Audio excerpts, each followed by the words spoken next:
4월의 마지막 주일을 맞았습니다. 여러분 가운데 오늘이 무슨 날인지 혹시 기억하시는 분이 계실지 모르겠습니다.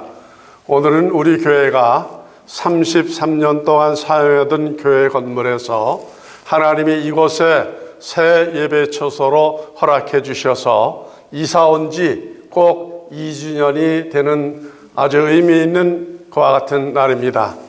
아직도 이사하던 때 그 기억이 생생하게 이렇게 남아있는데 시간은 이렇게 빠르게 흘러서 오늘 2주년의 감격적인 날을 맞고 있습니다.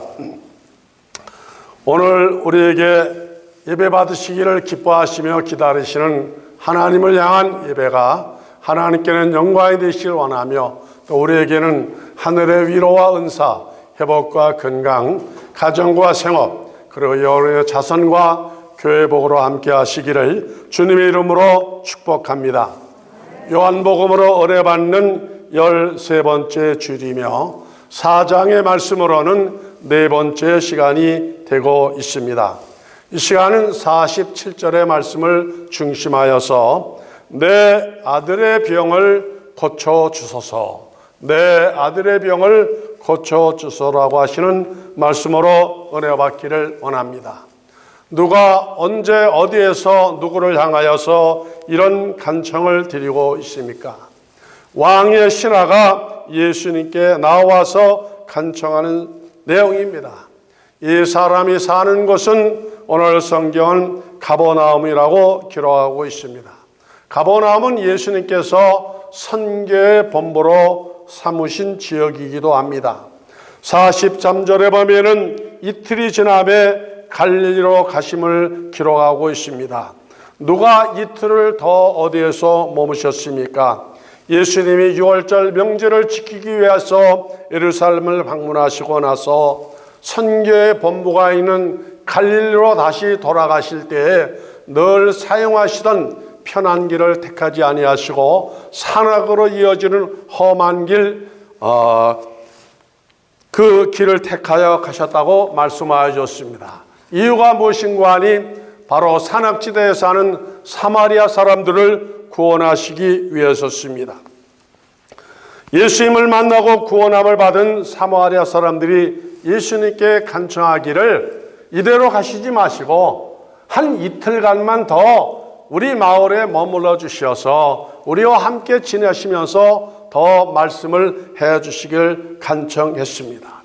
그때 예수님이 그 마을 사람들의 요청을 거절하지 아니하시고 그 마을에서 이틀 더 머무시면서 함께 지냈던 기록을 우리가 볼 수 있습니다.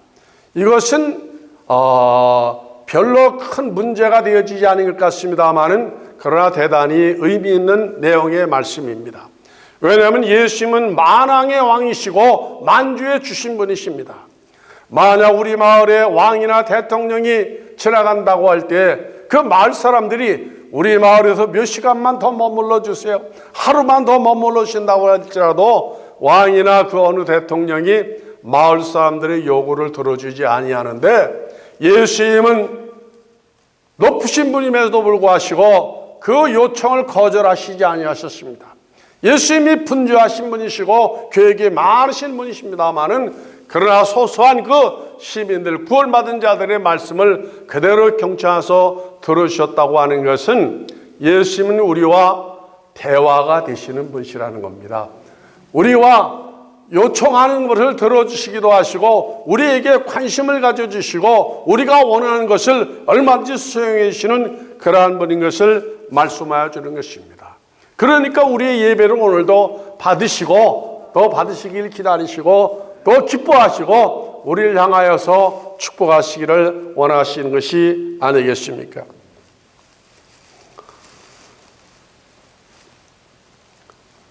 (43절로 45절에) 보면은 이틀이 지남에 예수께서 거기를 떠나 갈릴리로 가시며 친히 증거하시기를 선지자가 고향에서는 높음을 받지 못한다 하시고 갈릴리에 이르심에 갈릴리인들이 그를 영접하니 이는 자기들도 명절에 갔다가 예수께서 명절 중 예루살렘에서 하신 모든 일을 보았음이로라 그렇게 말씀하고 있습니다.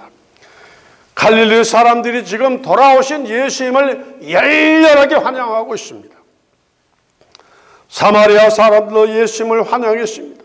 사마리아 사람들이 예수님을 환영하는 것은 수가성 여인을 통하여서 전도받았었던 그 예수님을 만나서 구원받은 것으로 인하여서 환영하였습니다마는, 그러나 갈릴리 사람들이 예수님을 환영하게 되었었던 것은 다른 이유였습니다.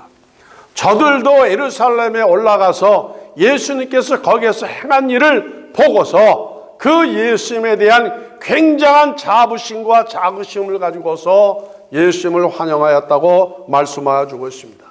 예수님이 예루살렘에 올라가셔서 명절에 행하신 내용이 무엇인가 하니 요한복음 3장에 잘 기록이 되어져 있죠. 이스라엘의 명절 가운데 제일 큰 명절이 6월절인데, 그때가 되면 이스라엘에는 12살 이상 되어진 남자들은 다 성전이 있는 예루살렘으로 올라가서 일주일 동안 축제를 하게 되어지는데, 그때 성전의 예배가 아주 중심을 이루게 되어지는 것이죠. 유대인들이 가장 거룩하게 여기는 하나님의 성전에서 이제 축제를 하게 되어지는데, 예수님이 그 장소에 들어가 봤더니 성전이 어떻게 되어졌다고요?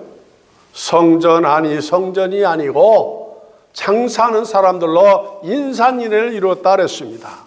그 이유는 무엇인가 하니 성전 예배에 필요한 도구들을 사고 파는 일들로 인하여서 많은 사람들이 서로 물건을 싸게 팔려고 그러고, 그 다음에 장사꾼들은 이윤을 많이 남기려고. 단순히 물건뿐만 아니라 살아있는 짐승들, 제물로 쓰여야 될 소나 염소나 양이나 비둘기들이 막 여기저기서 쥐저대고, 그 다음에 그 짐승들이 때를 가립니까? 여기저기에 막 그냥 시술을 하게 되지면은 여기 오염 냄새가 막 풍기게 되어지는 것이죠. 그래서 예수님께서 뭐라고 말씀하니, 여기는 하나님의 전이고 예배하는 것이고 기도하는 것이고 찬양을 드리는 것인데, 너희가 무엇으로 만들었다고? 강도의 소굴로 만들었다고 하시면서 근 해차리를 채찍을 만드셔가지고 그냥 장사꾼들을 막 내어 쫓으시고 그 물건 파는 것을 엎으시고 짐승을 다 성전 밖으로 내어 쫓으셨습니다.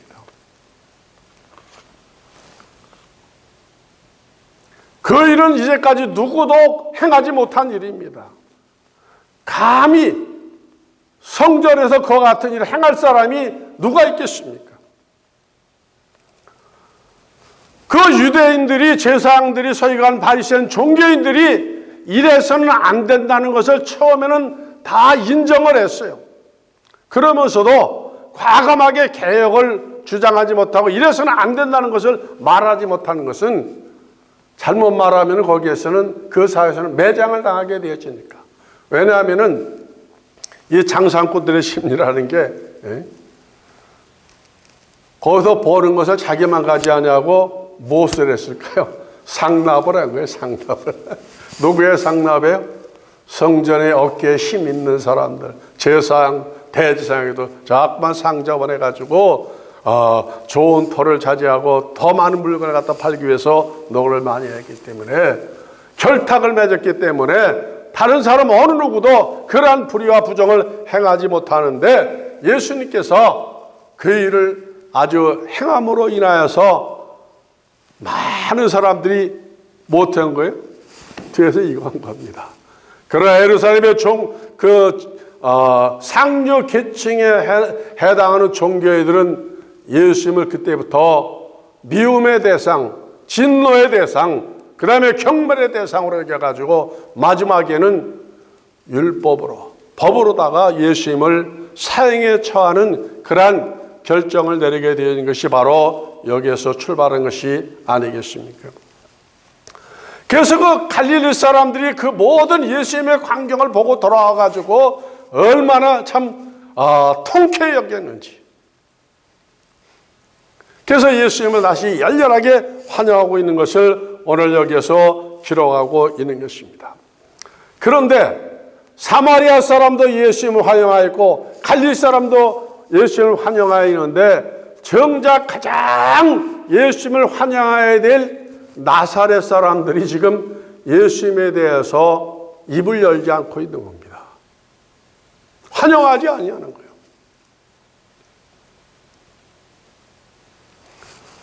누구보다도 예수님에 대해서 잘 아는 사람이 누구죠?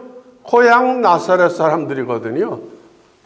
갈릴리 사람은 고작 수년 동안 예수님을 보았고 사마리아 사람들은 잘 보지도 못했습니다만 나사렛 사람들은 30년 동안 함께 생활했거든요.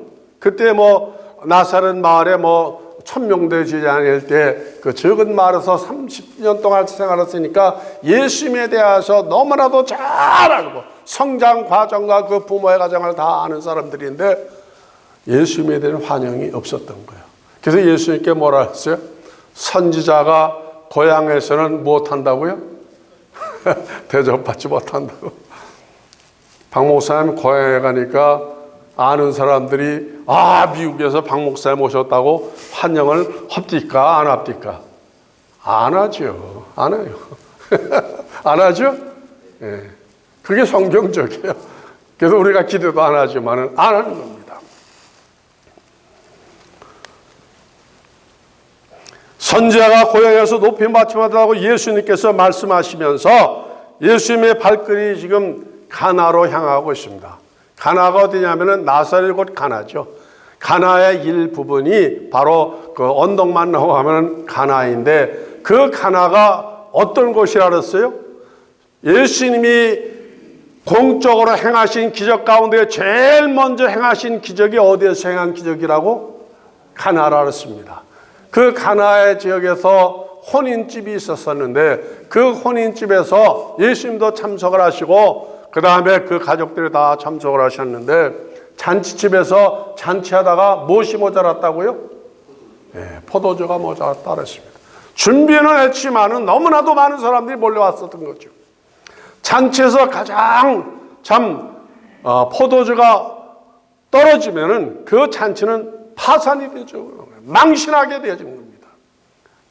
그때 예수님께서 마켓에 가서 포도주를 사오셨다고 그랬나요? 하인들에게 뭐라고 말씀하는 거 아니? 물을 떠다가 돌 항아리 6인데 거기다 채우라고 말씀해서 물을 갖다 채운 다음에 예수님께서 주머니에서 붉은 가루를 타가지고 휘저어서 갖다 주라는 것이 아니고 가만히 계시고 말씀만 해서 하인들에게 이제는 그 물을 떠다가 연회장에 갖다 바치라 했어요. 연회장이 그것을 맛봤는데 너무 놀랐습니다. 자기가 평생 먹어봤던 포도 중에서 이런 포도주를 맛보지 못한 거예요. 그래서 그가 뭐라 그랬어요? 잔치집마다 처음에는 좋은 포도를 내다 마지막에는 나쁜 것을 내놓는 이제 어떻게 나중에 더 좋은 것을 내놓냐고 말씀하셨습니다. 물이 변화해서 포도주가 되어지는 것은 물리적인 변화가 아니고 무슨 변화라고요? 화학적인 변화예요. 화학적인 변화. 안 되는 겁니다. 안 되는 거예요. 그런데 주님은 안 되는 것을 어떻게 하신 것이죠? 되게 하신 거예요. 되게 하신 거예요. 포도주는 오랜 시간이 필요하지만은 예수님은 단번에 그 질 좋은 포도주를 만들어내셨던 것 같은 것입니다. 그것으로 지금 예수님이 지나가신다는 말씀을 누가 들어는 거 아니? 죽어가는 아들의 병을 가진 아버지가 그 말을 듣고서 지금 예수님을 만나기 위해서 막 달려가는 겁니다. 그 사람은 신분이 어떤 사람이냐면은 왕의 신하라 그랬어요. 왕의 신하. 지금으로 말하면은 장관 정도 되어지는 사람이겠죠. 옛날이나 지금이나 대통령 주변에 있는 사람은 아무나 되는 것이 아니죠. 첫째 무엇이 있어야 돼요? 실력이 있어야 돼요. 실력. 뛰어난 실력이 있어야 되어지고 그 다음에 왕을 잘 보필할 수 있는 능력 있는 사람입니다. 그런 사람들은 부귀와 권세 모든 것을 다 가진 사람들입니다. 그런 사람임에도 불구하고서 자기가 해결할 수 없는 문제가 있는 거예요. 이게 인생이죠. 지금 이 왕의 신하 장관에게 문제가 무엇인가 하니 그에게 사랑하는 아들이 지금 그 앞에서 어떻게 되진다고요? 죽어가고 있다 그랬습니다. 자기의 권세로 그 나라에 있는 좋은 의사 다 섭외해 봤습니다. 다 만나본 거예요. 좋은 약 다 만나봤습니다. 좋은 병원 다 알아봤어요. 그를 다 불러다가 했지만은 아들의 병을 고칠 수가 있어요, 없어요? 아무도 고칠 수가 없습니다. 자기의 능력으로 해결할 수 없는 능력 밖에 문제였었던 것입니다. 그래서 지금 이 아버지가 어떻게 하는가 하니 죽어가는 아들을 그대로 둘 수는 없으니까 이 사람이 지금 가버나움 예수님의 선교본부에 있는 곳에 사는 사람이니까 예수님에 대한 소문을 들었거든요. 병든 자를 고치시고 죽은 자를 살리시고 풍랑 있는 바다도 잠잠케 하시는 그분에 대한 소문을 들었기 때문에 예수님 앞으로 달려나갔고요.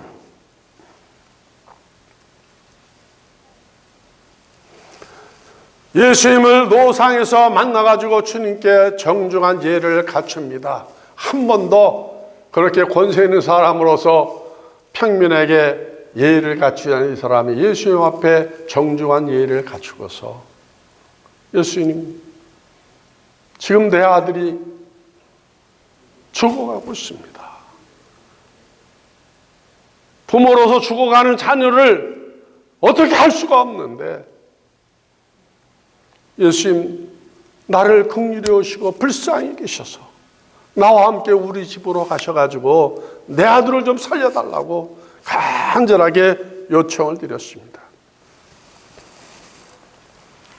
그때 예수님께 뭐라 그랬어요? 알았다. 가라. 내 아들이 어떻게 했다고요? 살아났다고 그랬습니다. 예수께서 가라사대 가라 내 아들이 살았다 하신데 그 사람이 예수 하신 말씀을 믿고서 갔다 그랬습니다. 내려가는 길에서 그 종들이 오다가 만나서 아이가 살았다거늘 그 낳기 시작한 때를 물은즉 어제 제7시, 오늘날로 말하면 오후 1시입니다. 그때 열기가 떨어졌나이다 하는지라 아비가 예수께서 내 아들이 살았다 하신 그 때인 줄 알고 자기와 그 온 집이 다 믿으니라. 왕의 신하가 죽을 병에서 주님의 말씀을 믿음으로 누가 고침을 받았다고요? 사랑하는 아들이 고침을 받은 겁니다. 의사도 약사도 병원도 부모도 누구도 치료하는 것을 예수님께서 치료해 줬습니다. 54절은 이것은 두 번째 가나에서 행하신 기적이라 했습니다. 표적이라 했습니다. 이적이라 했습니다. 기적을 믿으시면은 아멘 하시기 바랍니다.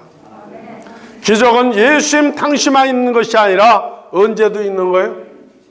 지금도 있죠. 지금도 우리에게도 있는 겁니다. 우리가 지난 한 달 동안 얼마나 교회가 기도를 많이 했습니까? 우리 박 목사님 사모님 기적으로 주님께서 은혜 주신 줄로 믿습니다. 그 기적 베풀어지지 않았으면 오늘 이 자리에 아직도 못 오셨을 거예요. 기적의 주님은 한 번만 베푸신 것이 아니라 계속해서 치료하시고 계속해서 회복하실 줄로 믿습니다. 아들이 병에서 고침받은 것이 누구의 믿음이었다고요? 아들의 믿음이 아니었습니다. 누구의 믿음이었어요? 아버지의 믿음. 아버지의 믿음이었어요. 부모의 믿음이 이렇게 중요한 겁니다. 아버지가 아들의 병 때문에 만약에 다른 신을 찾아갔다면 어떻게 됐을까요? 어떻게 됐겠어요? 큰 절을 찾아갔거나 우사하게 나갔으면은 그 아들은 살았어요, 죽었어요? 당연히 죽었죠. 당연히 죽었습니다. 누구를 의지하고 믿을 때 이런 기적을 체험할 수 있겠는가? 바로 예수 그리스도 구원자, 능력자, 절대자를 빌 때 이런 기적이 나타나는 것입니다. 한 5, 6년 전에 제가 CGN 텔레비를 보다가 어느 피부과 의사가 간증하는 내용을 보고서 큰 은혜를 받은 적이 있는데, 그분이 김집사라고 그러시더라고요. 고등학교 2학년 때 가족 이민을 왔는데 MIT 공대를 3년 만에 졸업을 하고서 이제 의과대에 가가지고 피부과 의사가 되신 분이더라고요. 근데 이분이 폐암에 걸렸어요. 의사인데, 여자 의사인데 폐암 3기인가 4기에 걸렸습니다. 그때 자기가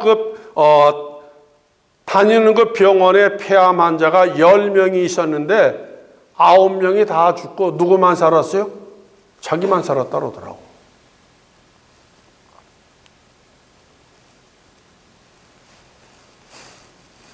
더 놀라운 것은 치료가 되어지지 않은 폐암이 지금 완치가 되었다 그랬습니다. 인터뷰 내용은 어떻게 생존율이 0% 있는 가운데서 치료받을 수 있었느냐고 그 사회자가 질문했습니다. 그분은 이렇게 간증했습니다. 폐암을 통하여서 예수님을 만났다 그랬습니다. 누구를 만났다고요? 하나님을 만난 거예요. 만약 그녀가 폐암에 걸리지 아니었으면 지금처럼 바른 신앙 고백을 자기는 할 수 없었을 것이라 그랬습니다. 의사로서 죽음이 어떤 의미인지, 폐암이 무엇을 의미하는지 누구보다도 잘 알기 때문에 그 마지막 참 기막힌 상황에서 절대자를 절대적으로 의지할 수밖에 없었다는 것이죠.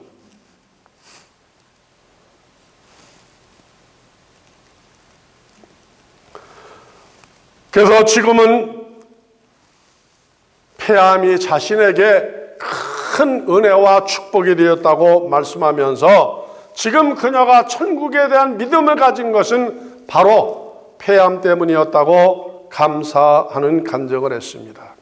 만약 폐암이라는 사건이 없었더라면 예전처럼 형식적인 신앙, 그냥 시계불알처럼 왔다 갔다 하기만 하고 성경에 대한 믿음, 내세에 대한 믿음도 그에게 없었을 터인데 지금은 확실하게 믿는다 그랬습니다. 살아계신 하나님을 확실하게 믿고 천국에 대한 소망도 확실하다 그랬습니다. 이런 기적이 우리 교회 여러분에게도 있어지기를 주님의 이름으로 저는 축복합니다. 저는 기적을 믿기 때문에 우리 교회 성도님들의 그 여러 가지 아픈 사정을 나는 기도하는 거예요.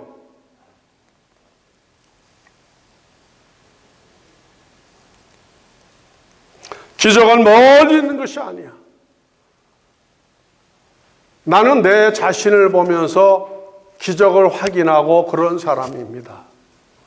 저는 한국에는 모든 의사들이 1972년도를 못 넘긴다 그랬어요. 1972년 전에 땅속으로 들어간다 그랬는데 지금 50년을 이렇게 살고 있어요. 야, 나는 내가 죽는다는 것을 나도 알았어요. 그런데 하나님께서 지금까지 살려주셔서 이렇게 말씀을 전하고 있습니다. 주님의 은혜가 아니면 나는 이 세상 사람이 아니고 주님의 은혜가 아니면 천국의 백성이 되어줄 수가 없습니다. 그런데 주님이 믿음을 주셨죠. 예수가 나의 구주로 믿어지는 복을 주셨습니다. 성경이 믿어지는 복을 주셨어요. 나는 주변에서 성경에 대해 의심하는 사람 보면은 왜 저럴까 그런 생각이 들어요. 나는 100% 믿어지는데. 예수님이 흘리신 보혈이 믿어지는 복을 주셨습니다. 그 고귀하신 주님의 보혈이 나의 죄를 맑게 씻어주는 것이 완전하게 믿어지는 거예요. 하나님의 나라가 남의 나라가 아니라 나의 나라라는 것이 분명하게 믿어집니다. 100% 믿어집니다. 죽어도 다시 사는 것이 믿어지고 죽음이 저주가 아니라 영광이다로 들어가는 축복의 문이라는 것이 믿어집니다. 세상에서 가장 귀하고 복된 일이 무엇이냐? 주님을 섬기는 일이고 예배하는 것이라는 것이 나는 믿어지는 거예요. 시편의 기자는 뭐라 하세요? 세상에 첫날보다도 여호와의 전에 함부로 예배드리는 것이 어떠하다고요? 더 귀하다고 말씀하지 않았습니까? 그런 거예요. 이제 말씀의 결론을 맺습니다. 신하의 믿음이 어떤 것이었습니까? 그는 세상에서 성공한 사람이었습니다. 그럼에도 불구하고 자신의 해결할 수 있는 문제를 누구에게 나아가서 해결받았죠? 예수님께 나아간 겁니다. 예수님께 나아간 거예요. 주님께 나아간 거예요. 교회에 나아간 거예요. 우리의 삶의 가장 축복이 바로 뭐냐? 이거죠. 주님 앞에 나아가는 겁니다. 죽어가는 아들을 집에 놔두고 부모로서 예수님을 만나러 간다는 것이 쉬운 일이겠습니까? 잘못하다가 임종도 못 볼 수가 있는데. 그런데 죽고 사는 문제를 다 맡겨두고 부모는 아들을 살리기 위해서 예수님께 나아간 거예요. 주님께 나아간 겁니다. 예수님을 만났는데 예수님이 그랬어요. 그래, 네 아들이 살았다, 가라. 만약 나 같았으면 그럴게요. 예수님, 아니 말씀만 하지 마시고 여기에다가 사인을 해 주시든지 네 아들이 살았다, 아니면 표적을 주시든지, 가서 주님이 말씀하시면 내 아들이 죽었으면 어디 가서 하소연을 하죠? 나 같으면 그랬을 거예요. 예? 그렇게 말씀만 하지 마시고 나하고 우리 집에 가셔서 우리 아들을 좀 일으켜 세워주시죠. 그런데 이 사람은요, 그렇게 하지 않았어요. 그 말씀을 믿고서 어떻게 하다고요? 그냥 자기 집으로 간 거예요. 야, 이게 보통 믿음이 아니죠. 예? 보통 믿음이 아니죠. 집으로 돌아가는 발걸음이 여러 가지로 생각이 교차되어질 것입니다. 우리에게 필요한 믿음은 바로 이 병든 아들을 둔 아버지의 믿음과 같이 말씀을 붙잡는 믿음입니다. 성경을 붙잡는 믿음이에요. 주님의 약속을 붙잡는 믿음입니다. 왜 주님이 우리에게 귀한 말씀을 주셨는데 여기에 대해서 우리가 의심할 이유가 없는 거예요. 이런 믿음으로 여러분도 기적의 주인공들이 되어주시기를 주님의 이름으로 축복합니다.